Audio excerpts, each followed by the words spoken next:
Okay, fab. So welcome everyone. Thank you very much for joining us. I'm Clara Finnemore. I'm the chair of the ARLIS Serials Committee, and I'm also the Journals and E-Resources Librarian at the Royal College of Art. So I have some slides. I'm just going to quickly go to share those.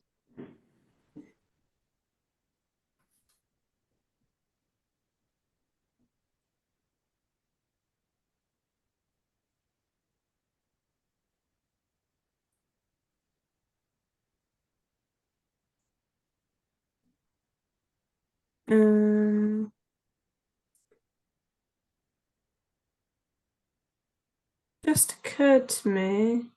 Oh, okay, it's going to pop up when people come into the waiting room. It just occurred to me maybe I'm going to miss people coming in. Fine. So hopefully you can see my screen. Yep. Okay, so thank you for joining us for our serials cataloguing clinic. I'm just going to really briefly talk about who ARLIS are and then also about how the session is going to run, and then we're going to get stuck in. ARLIS is the Art Libraries Society for the UK and Ireland. It's the professional organisation for people involved in library and information services and documenting resources in the visual arts. So we do events, talks, visits, conferences, and we have a journal called the Art Libraries Journal. So membership for ARLIS is available to either institutions or individuals. So if you work in a library that's not sort of art related, but some of the content is useful to you, then you do have the option to join as an individual member. But also lots of our events we like to make free. So I'm aware that quite a lot of you joining today may not be members, and everyone's very welcome. ARLIS does try to make, especially online events, free where we can. So all this information and more is available on the ARLIS website, and that's the link just there.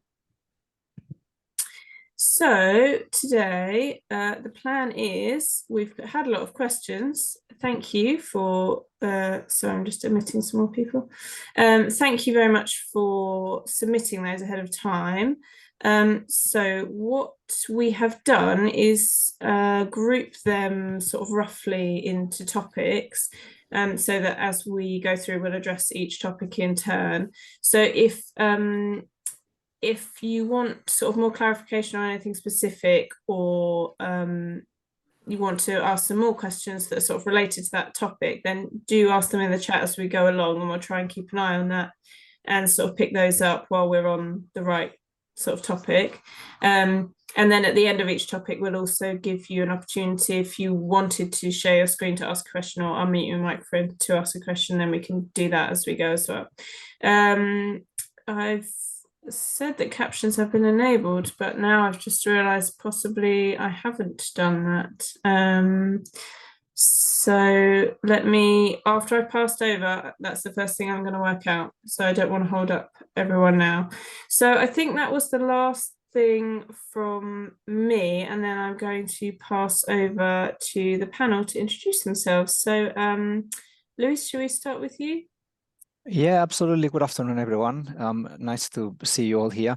My name is Lluis. I'm the librarian at the Museum of London, and I've got a bit of experience with serials from my current position, but also from a previous couple of roles on serials management at normally museums and heritage. So that's me in a nutshell. Thank you. Anastasia? Hi everyone. My name is Anastasia Keramos. I work at the British Film Institute and have worked there for a long time. Serials, I was thrown into them and worked with them for 11 years. But we have a very specific setup because we are a special library. So you'll hear more about it later. Okay, perfect. And Richard? Hello, I'm Richard Brown. I'm a serials cataloguer at the British Library. I've been doing that job for 23 years now, so I've got quite a bit of experience in serials cataloguing. I catalogue mainly print periodicals, but also have some experience of cataloguing electronic journals. And I'm currently the British Library's only newspaper cataloguer. Thank you very much. Okay, so just to mention, I can't see that I have an option to do anything with captions. If you're looking for captions and you can't find them, please put something in the chat and I'll investigate further. But I think it might just be that it's done it automatically. So these are, hopefully you can still see my screen. These are the agenda areas that we're going to cover today. So let's begin with collections management. So over to the panel, and I'm just going to stop sharing now as I'm aware the panel would like to share.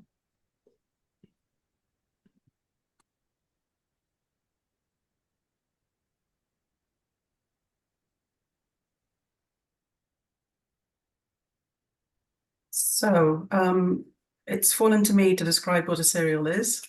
So I've put a few definitions up on the slide that you can see, ACR2 to start with, and then the old RDA, and then I have nicked an explanation from the Library of Congress. But basically the idea is that a serial is a resource that is continuing, and that it, as it says in the ACR2, that still continues, that it usually has numbering.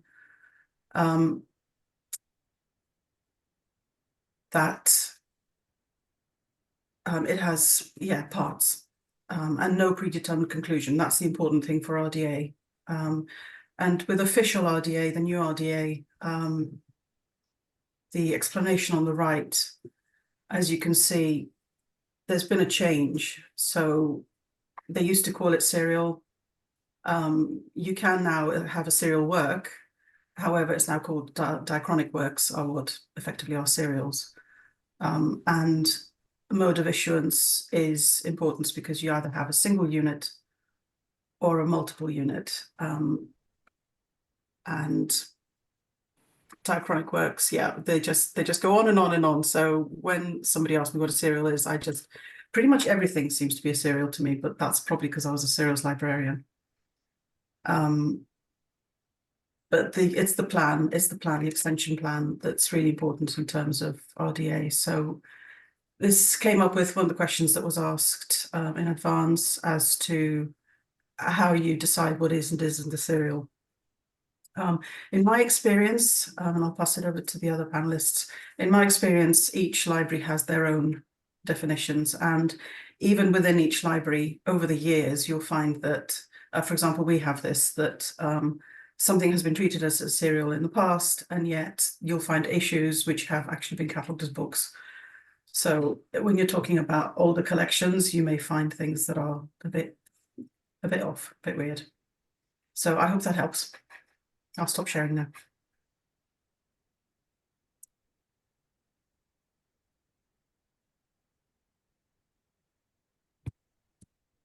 Would you like me to put the slide back up? Where's it gone? If that made no sense whatsoever, please do speak up and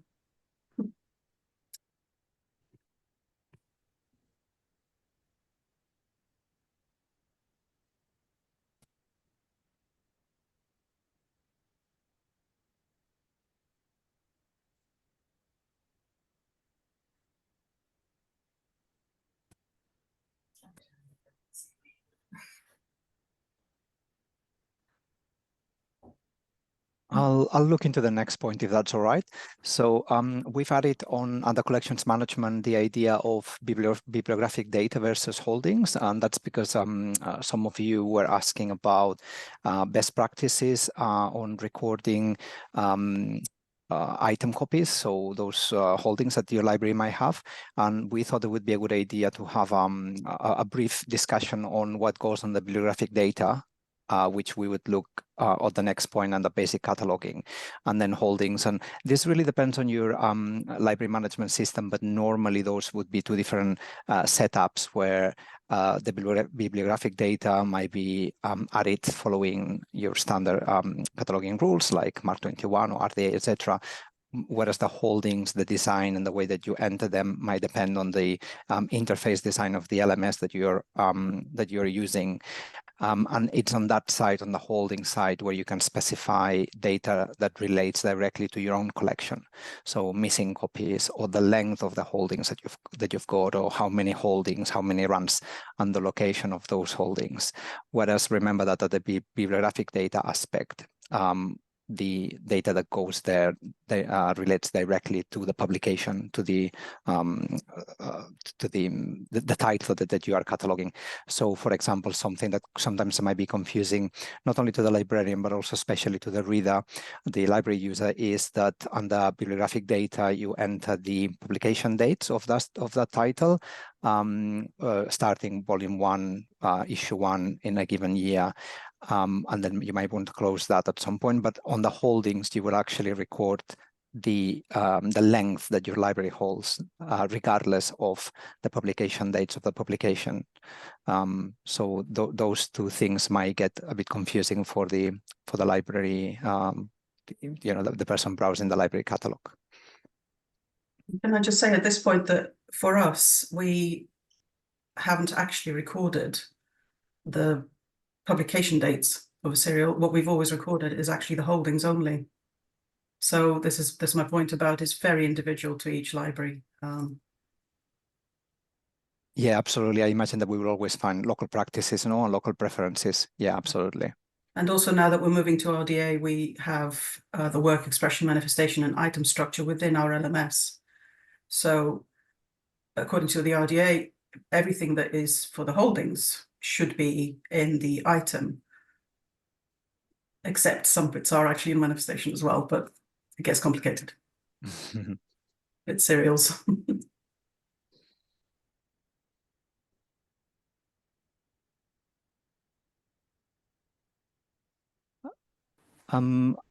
Basic cataloging, we were thinking that I could rescue a couple of slides that we used at a similar event we did last year. So if that's all right, I'm going to share, I think I've got like 3 slides to share with you, and I'll go through very quickly what with my own practice I consider the fields that I would use when cataloging serials.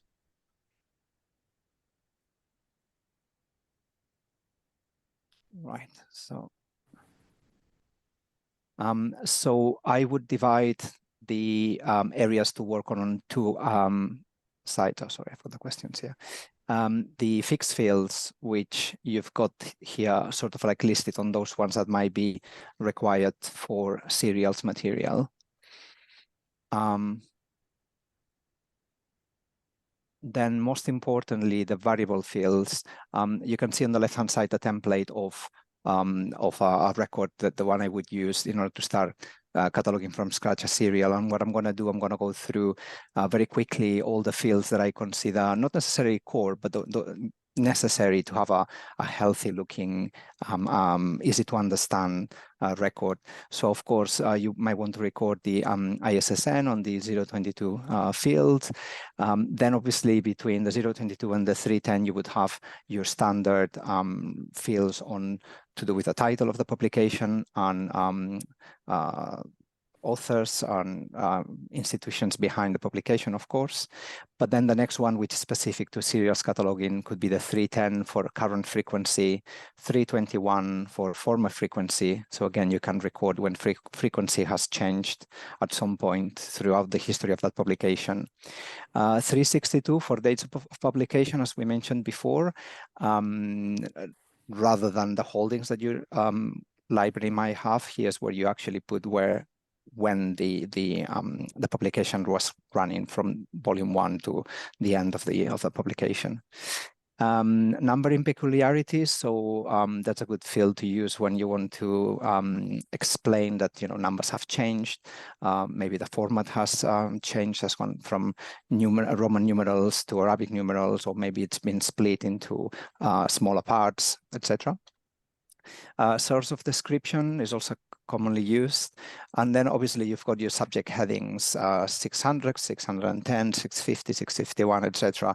I personally always use a pipe V periodicals just to highlight the format of that publication. And then another two quite useful fields, preceding entry and succeeding entry. So that's when we want to link records that have changed titles or have merged with others or have split into others. And then you end up creating almost like a network of the whole history of that publication from the original format to when it merged with another one, and then when it split again, etc., etc. And then, of course, 856 if you want to record electronic access to that publication.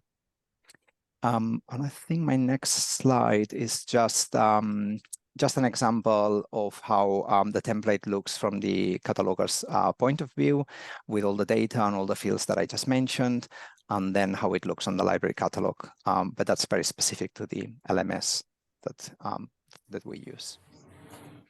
I'm going to stop sharing.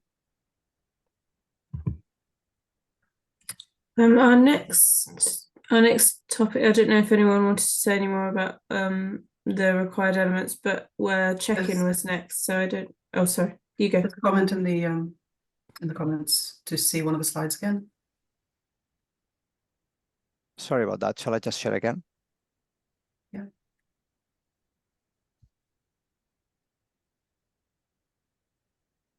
Yeah, that would be great. This is Beth. I was just writing down some of it, so. Sorry, hold on a sec. That's okay.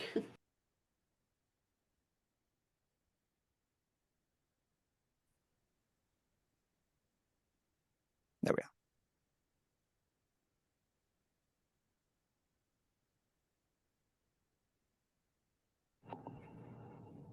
Lluis, are you also able maybe to share these slides afterwards? Yeah, absolutely. Yeah, absolutely.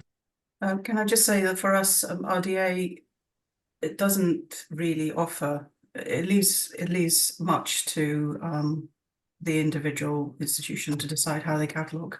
So there is no kind of minimum and of any of these fields. You just have to choose the attributes that you wish to use in your cataloguing. And when it comes to things like changes of title, or they use a transformation. So you say that the work has been transformed into a different work, and you have the reason for it. Mm-hmm. Oh, they're asking for the next slide again. I'll just go to the end of there we are.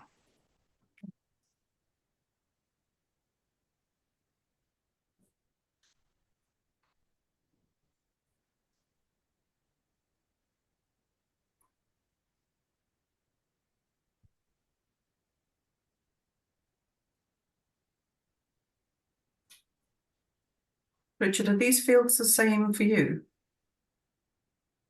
Or do you use anything different? No, exactly the same as far as I can see. Yeah. Yeah. Right, I'll stop sharing, but yeah, more than happy to share the slides, and also remember that these ones are taken from the event that we did last year, which is the recording is available on the ARLIS YouTube channel.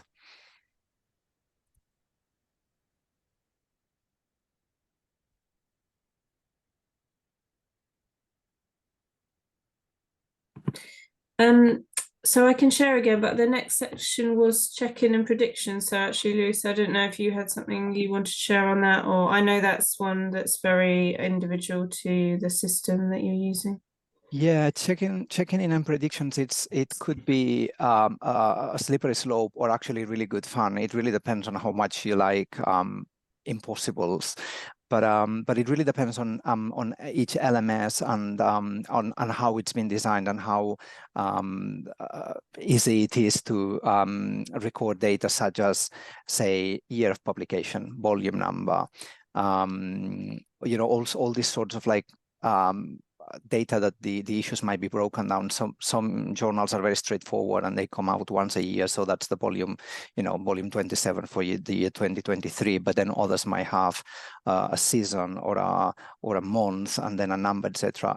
And that really depends on how your LMS allows you to break that information and how easy it is to record it. I think I've got slides on that as well, but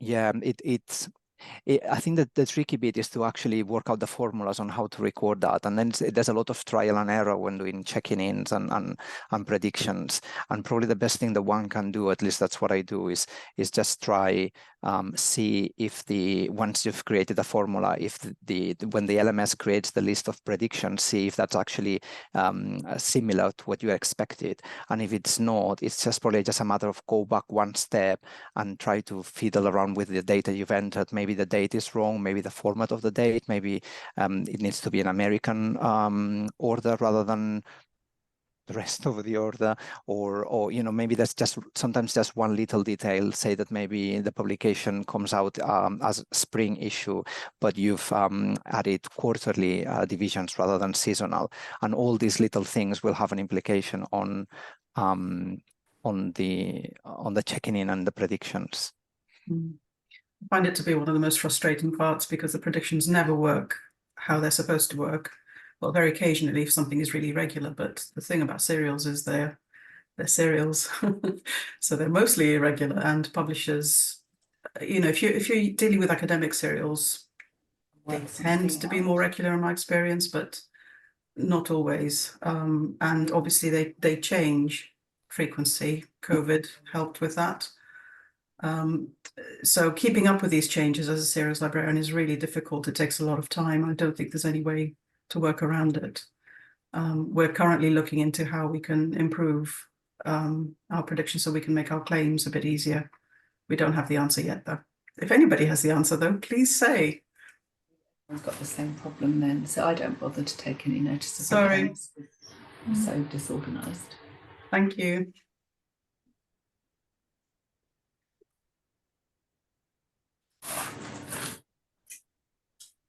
Richard, I think you mentioned you're spared some of the pain of the check-ins as that sits with a different team where you are, is that right? Yes, yeah, the cataloguers at the British Library just deal with the bibliographic side of things, and we have specialised acquisitions teams for checking and predicting patterns of publication and that sort of thing. So we do with certain types of material, we do have to do a bit of the admin side with holdings and items, but in the main it's not something that we have to deal with. We can just concentrate on the actual cataloguing. Again, as I mentioned, depending on the LMS that you're using and how user-friendly that is, you might be able to also edit individual issues. So as Anastasia mentioned, when something comes out of sequence and comes later or earlier than you expected, at least with the LMS that I use, you can just go and edit that specific issue and then check it in. So I think it really depends on how user-friendly the system that you're using has been designed to be. Yeah, I should say that we have our cataloging module, and then we have our subscriptions module. So the logging and the predictions are done in the subscriptions module. But yeah. Okay, great. So the next, let me share again, because then I think we're moving on to the next topic, or actually rather I should say, if we're moving on from those things that came under collections management, then this is an opportunity if anyone wanted to ask anything else before we move on to the next section, which is specifically the bibliographic, specifically the bibliographic record management. Did anyone want to ask anything else now before we move on?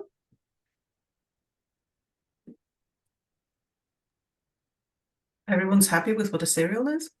Yay! Okay, fab. So I'm going to share again so that you can see what's under bibliographic record management. Just one sec.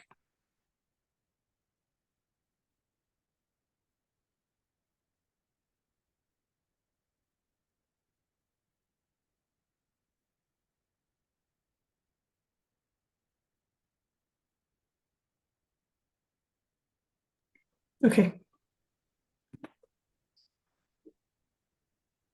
I don't know who wanted to start us off here.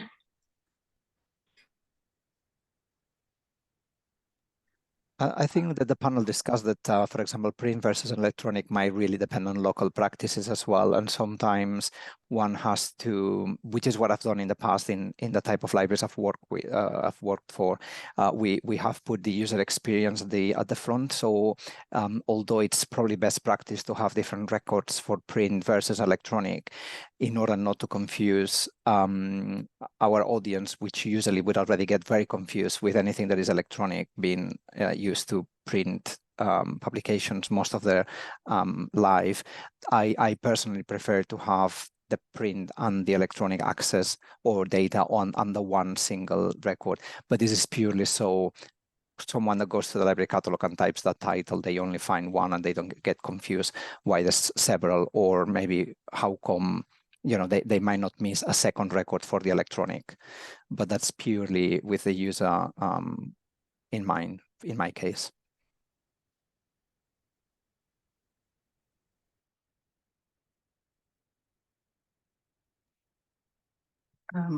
Again, I'm going to say that in our library, I think on the whole, we've used separate records even before we actually adopted RDA. So, you know, for example, if it's a microfilm, so I know this is not print electronic, but if it's a microfilm or if it's the print, it would have a separate record. And we will continue to do so with our electronic. We have already done so with our electronic. We only really add to our catalogue open access titles at the moment. We haven't really integrated any of our other e-journals that we subscribe to, but that might probably change, at which point, you know, I'll know more, but at the moment, this is all we do. Yeah, our policy at the British Library is also to do separate records in the main. I mean, Lluis was saying about it's sometimes more user friendly to have it all on the one record, but there's this sort of tension between well, you've got to get the balance right between cataloguing according to the rules and what's best for the user. I think at the British Library we tend to err more towards following the rules, which is perhaps understandable with us being the National Library. But yeah, I sometimes think it is the way we do things isn't always that user friendly, and I think yeah, if cataloguing policy can be revised to make things better for the user, then that's always a good thing. I quite like the RDA approach. I like the separate elements. I like the fact that you bring things together at the end, how you want them to look. So to me, although you're creating separate records, it shouldn't really matter to the user if your user interface is actually doing its job. So it's at that point where you need it to display the way you want it to display to make it easier for the user. Having said that, of course, you still need trained catalogers, you still need the courses to help librarians do the more technical side of things, to then allow the easy view for the user.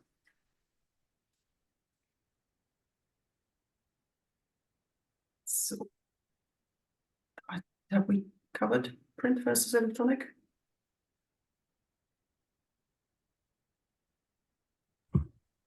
Yeah, I think so. Do we move to element mapping? So we had a question, I think, that was basically saying how do you deal with systems that don't necessarily reflect, you know, a MARC record, for example. Ours doesn't. So we just have certain fields, and we, you know, unless we know MARC, we don't know which field that maps to. Yeah, I don't know what the answer is to that.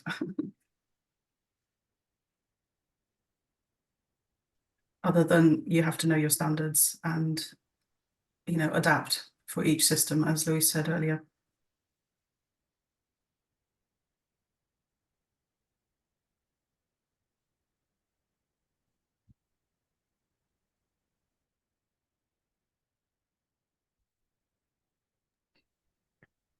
The next point is about record sharing, and I think we had a couple of questions on about people that maybe are doing backlog cataloging or that have extensive collections of journals that might want to catalog for the first time. And the question sort of goes a bit hand in hand with the next one, which is legacy data and how to tackle that.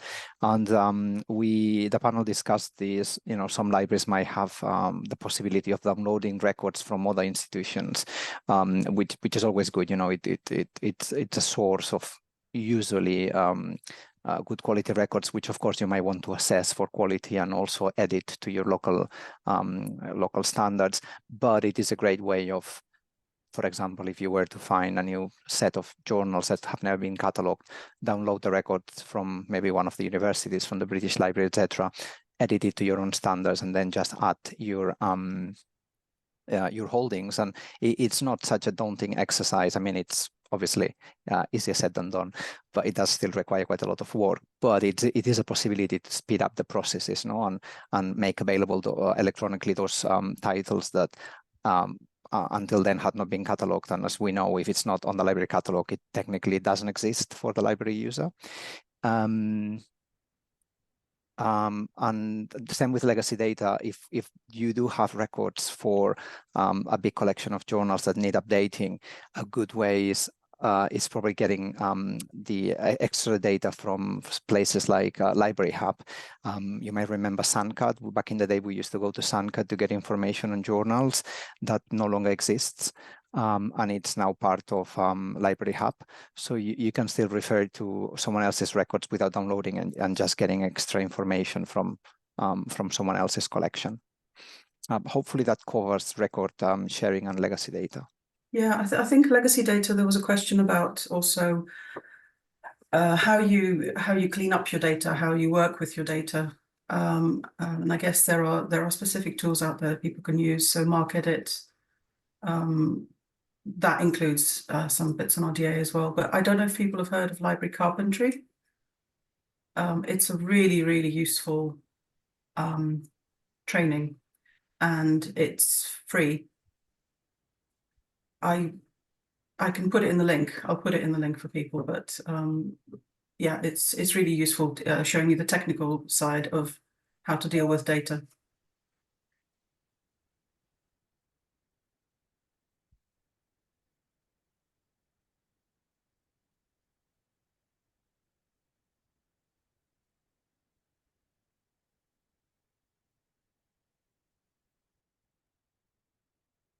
The next point, we got a couple of questions about what's best practice when names or frequency in journals change.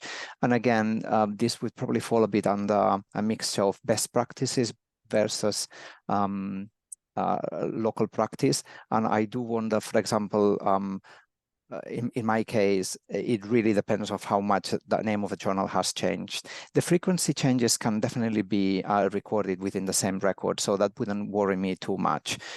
Fields 310 and 321. 321 is actually, you can repeat it, you can use it as many times as you want, so you should be able to record all the frequency changes there. But about the name, if the change is minor, I would probably prefer to include a 500 note on a record saying between this period and this period it was called the museum rather than museums. But if the change is quite dramatic or it involves more than just an article, etc., then nothing stops you from just closing that record and then starting a new one with the new name. But then again, you can also see what others have done in the past in maybe bigger institutions. Yeah, I'd agree with that. Sorry, Richard. Oh, it's just good to say that, yeah, agree with what Lluis was saying there. At the British Library, we tend to follow the rules about major and minor title changes quite closely. There's a rule about if the change occurs after the first 5 words of the title, but it doesn't suggest a different subject matter, but you can do that as a minor change.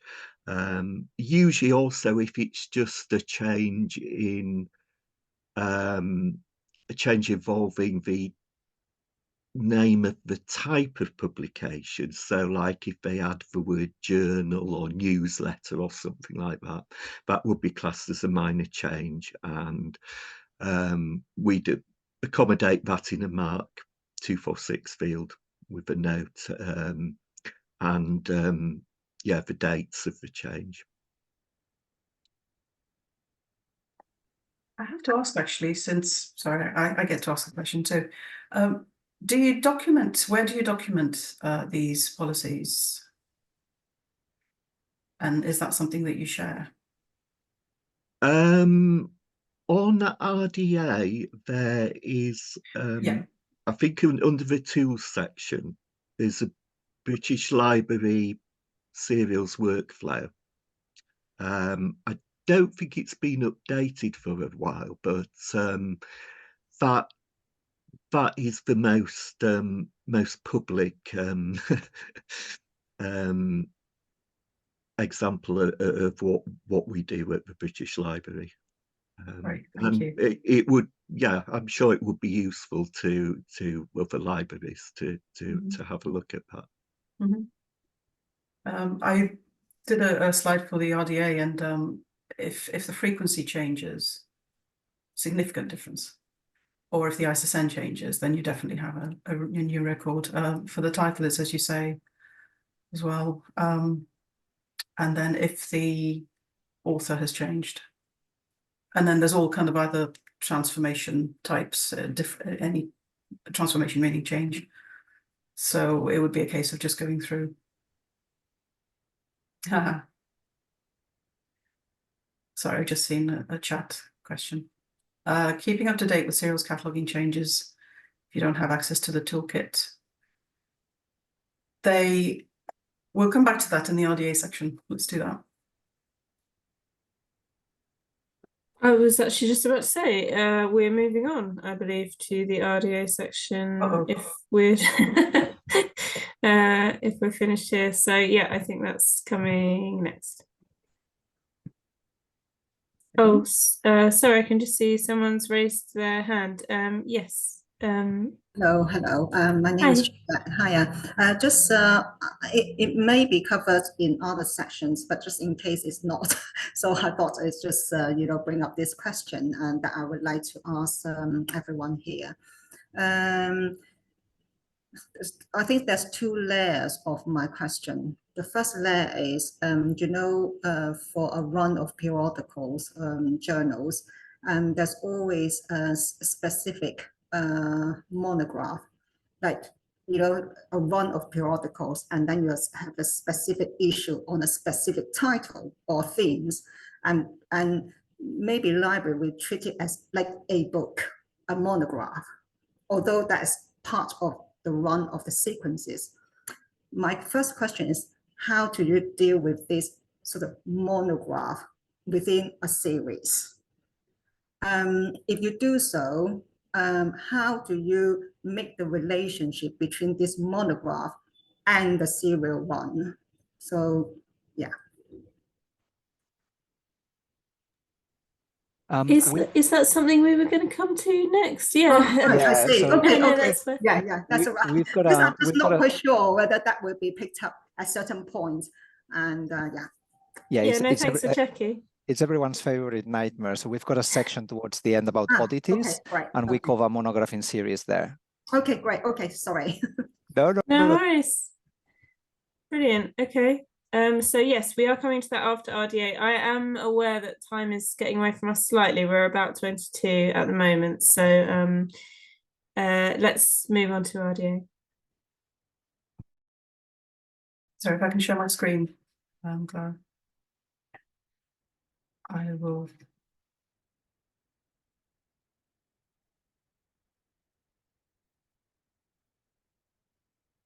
So we'll zip through. So I've put some slides together, but just so they'll exist on the recording. But we had a question about, you know, how do you navigate official RDA and all that. So if you're trying to implement RDA, then there is no other way than actually having examples in your hand and trying to work out how you would apply the entities and the elements related to them for each type of work.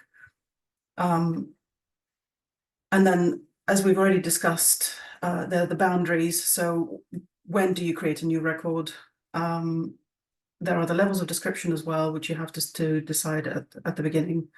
And RDA allows you to go from the absolute minimal to having a really wide, extensive description of everything, if only we had the time. So that's just a very quick on RDA implementation. So within the entities, so within the entity of work, I've just put this on so you could see that you have a serial work there listed there, and a static work. You also have a successive work, you have a diachronic work. So when I was looking at RDA first, it seems quite confusing, you know, because you go from a serial and an integrating resource to all these different ways that you could express what if a fact is a serial, and a serial can be an aggregating work as well. So, and then those are the transformation elements that I mentioned. And in RDA, you will have a condition and then you'll have the options. So as you're navigating through the toolkit, if the work is a diachronic work, in other words, a serial, one that continues over time, as I was saying before, if there's a significant difference, then in frequency or ISSN, the condition is you either record a new instance of a work or you record a new instance of a work and then you add a relationship. So this is where what I was saying that it should pick things up in the display part. If the relationships are all added to a record, how you then display things is up to you. This came up in another question. We were asked about supplements. So I've added this slide here. So RDA will say that it's a work which has been augmented, and you have all these different augmentations, and then it tells you how to link. It also, the official toolkit will, to be helpful, give you an indication of mapping to the MARC elements. And it has a glossary, which is important to look through as well. And also, as Richard mentioned earlier, it has policy statements. So the British Library have their policy statements on there. I've added this slide because you can see the one in the middle. It's really difficult to understand what it's trying to say because it just has a link that says condition report or condition option, sorry. So you need to click on that link to see what it's actually referring back to. The policy statement that's actually written out in full wording is a lot better. Sorry, I'm rushing through this because I'm aware of time. And then the question was, how do you keep up to date with things? Well, there are various places.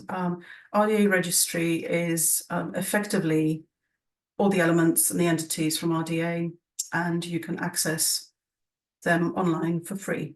So if you don't have access to the toolkit, you can still get access to all the definitions and the elements and so on. On the RDA Toolkit YouTube site, you can, there's lots of great helpful videos that keep getting added to. And if you really like the techie stuff, obviously the MARC standards on the LC website actually will include and show you all the RDA elements that have been included. And if you want to, you could go back to the IFLA reference model as well. A really useful guide are the metadata guidance documentation by the Library of Congress, and this only started appearing, I think, around the summertime. Really useful. So I've put the links for what were the images on the previous slide here for you, so you should be able to get that off the recording as well. And this is just an example of one of the latest videos that RDA have added onto their YouTube site. And I think that's me stopping sharing.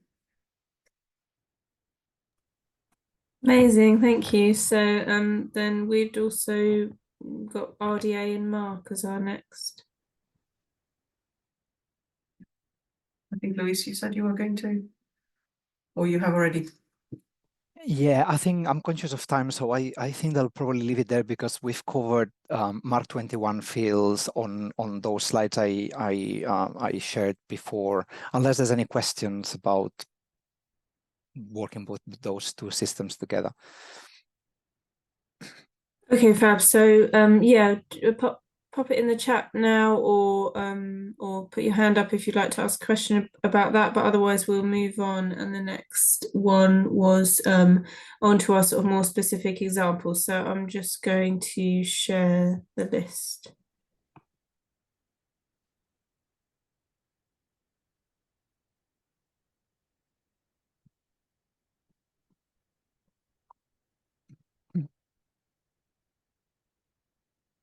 There we go. So I think online journals, have we maybe covered that already by discussing if having one record or two different records? Obviously, be mindful that online journals will have some fields very similar, if not the same, that the print version, but others will be relevant to the fact that it's digital content, and just be mindful of that. But I would be quite keen, if that's okay with the rest of the panel, if we moved into the other oddities, because they might be a bit more easy to find in standard libraries. The one I've got a couple of slides to share with is about monographs in series, which refers to also the question we had a few minutes ago.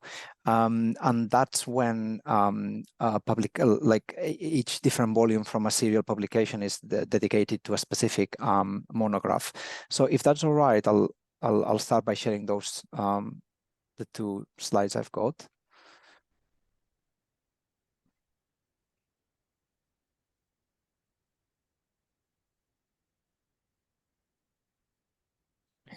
Yeah, so the example that I've got to show you, it's just two slides. So it's the London Record Society publication, and you'll see a picture of it on my next slide. And basically what they do, they publish one volume a year. Sorry to cut you off, Lluis. I'm not seeing slides at the moment. Oh, sorry, let me just... Maybe I'm not sharing. Okay. Is that better? Sorry about that. Yeah. Right. So this is the London Record Society publication, and what they do, they publish one volume a year, but each volume is dedicated to a single manuscript, like about the history of London, and each volume has a different title, and also a different ISBN, but all of them share the same ISSN and the same look and the same format. So what I do in my library, I have one record on the library catalog for the serial, which is what you've got here on the screen. Left-hand side, the cataloger's view, and right-hand side, the catalog side. And I check them in as per usual with magazines and journals. But then what I also do, I create a monograph record for each volume, and it says that that's a volume 56, as you can see here, from the London Topographical Society publications. So in a way, I'm linking those two records. And the journal looks like the one on the left-hand side. So you see the format is the same, numbering, ISSN. The main difference is that each of them deals with a single topic, in that case, a single manuscript. And that's the way that I found it the easiest to make those books discoverable on the library catalog, by having a record for the serials, but also an independent record for each of the volumes under the title of that record, which allows the user to use keywords that otherwise would not appear on the serial record. And we have a similar thing.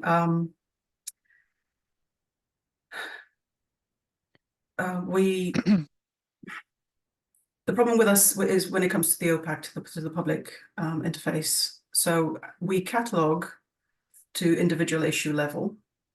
So we do treat them actually as serials.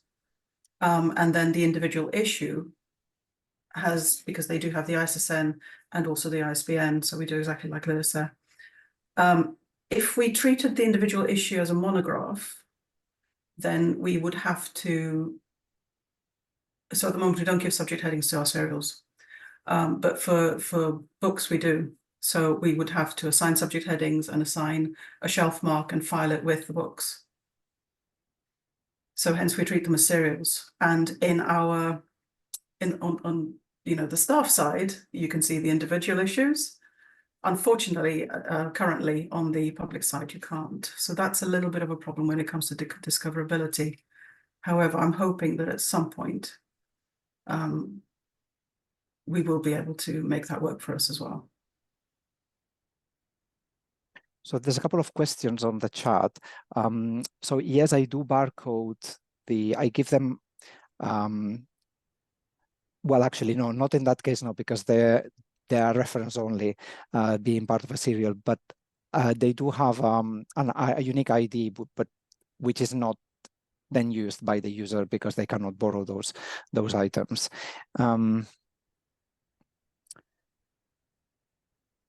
And then the way that I link them is either by, or is in that case is both, is having a note saying that this is so on the serial record, there is a note saying each volume also cataloged as monographs with their own ISBN number. But then going back to the monograph record, I'm using the 490 and 830 as a serial, as a series, which includes also the volume number. And the series is, as per usual, from the Library of Congress authorities and also from the volume. So that's the way. There's no like a direct, like a link, digital connection, a hyperlink as such, but the data is there, so the two records can be found and navigated if necessary. Whereas for us, they are, the issue is a part of the work, and we do catalog to the individual issue. Sorry, I'm asking the questions at both serial level and individual issue. So you have two separate works. The serial is its own work and the individual issue is its own work, and then they are linked. I'll let you know when we've implemented the full WEMI structure. Currently, we just have manifestation and item. So at the moment, they're linked at manifestation level. And yes, we don't lend as a library at the BFI. However, we do still keep statistics on what is being used by our users in the reading room, and that is at item level. So the fact that we catalog down to the individual issue means that that issue gets recorded as part of our stats. Yeah, in our case, the specific example I've used, they wouldn't circulate because they are kept and shelved as journals, but because of the existence of a monograph record, they do have an ID that I could use eventually if I wanted to break my own rule and allow for that volume to be issued as a loan. But again, we're a very small reference-only library here with a very small amount of users, so it's kind of easier to bend the rules sometimes. Okay, we're just 5 minutes from 1 o'clock now. I'm just going to quickly share the last slide, but I think it's probably more a case of if you can think of any really sort of quick tips to share, that would be great. And then also I have a slide with the contact details for the panel, because I'm aware we may have just bitten off more than we could chew here. It's really great that everyone engaged so much and asked lots of questions, but maybe it was a bit ambitious for the hour. So I'm just going to share again now.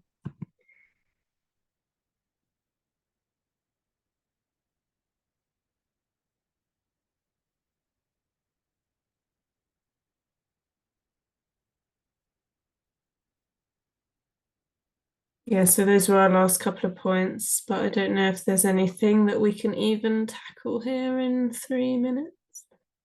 I could link this to the question that Tasha asked in the chat about AI affecting serials cataloging in the future. It'll do all of it, Tash. No, I'm joking. Training, yeah, we found that training, there is a lot of material out there. It's a case of actually finding the time to devote to train your staff, and it's if they already have some grounding from their degree course, that's fantastic and really helpful. And if they don't, it takes a lot longer. And it also takes a lot of time to actually prepare training materials for staff training. I suspect that's the same for most people. But we've done it on a kind of more of a one-to-one because we, like Lluis, we're a small team, so. On a slightly related note, and remembering a couple of comments that you guys submitted while registering for the event, I wanted to offer the possibility that anyone that is currently using eos.web as a LMS from Cersei Dynex, that's the one that I use, and I would like to offer the possibility of doing a follow-up session with anyone that would like to attend to show you doing a demonstration how to do check-ins and predictions, which it's quite tricky to explain on a presentation, but it might be quite handy to do a bit of a demo like live. So by all means, get in touch if that's of interest to any of you.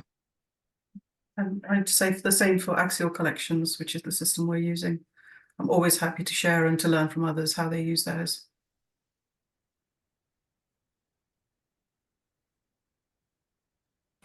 Brilliant, thank you. So you've got some interest already, Lluis, in your session, and also Beth's asked about sharing slides of examples of supplements. Personally, I cannot recall any supplement that I've cataloged recently, but I think with my LMS, I would just create a one-off entry specifying there is a supplement to volume X and then check it in as per usual. I think that's what I would do if any came to me. Okay, so you don't actually record them currently? None of my journals have supplements. Maybe that's a blessing. Yeah, it is. Our journals do, and we just catalogue them as regular issues. It's just the supplement is reflected in the title. Okay. Thanks. And I guess that you could also specify there is a supplement as part of the numbering of that issue, if you could do that, supplement to volume, etc., as part of the holdings.